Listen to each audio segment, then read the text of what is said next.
The fifth important source of Hindu law is legislation. So, legislation is a modern source of Hindu law.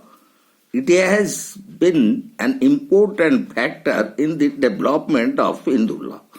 Most of them are in the direction of reforming Hindu law, and some of them also supersedes Hindu law. So, prior to the British period, law of Hindus was scattered, as in different parts of the country there were different rules and practices. So it was difficult to find fixed principles of law on several areas.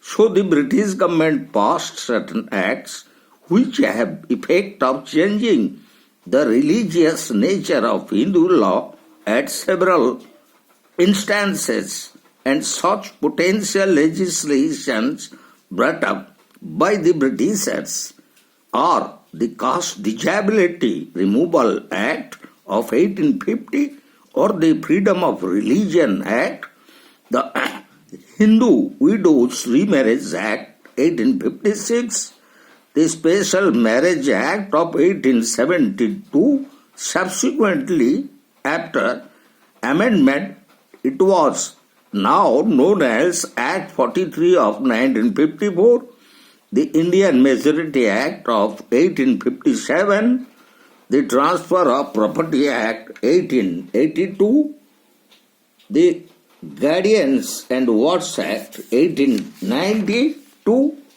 and the Child Marriage Restraint Act, which is otherwise also known as the Sharda Act of 1928.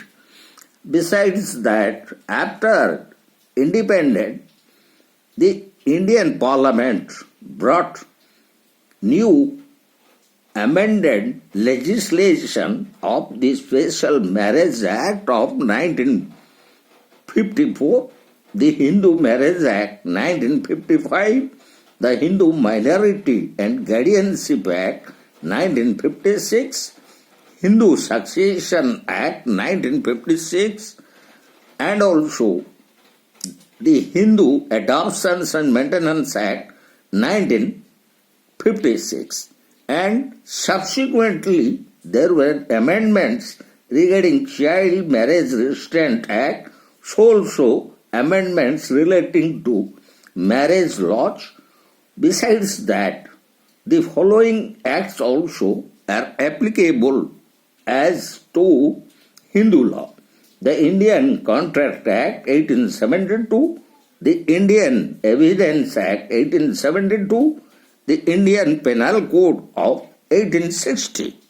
So, this way, legislation is one of the most important modern source of Hindu law regarding its modification and subsequent changes of application of the new principles of equity, justice, good conscience.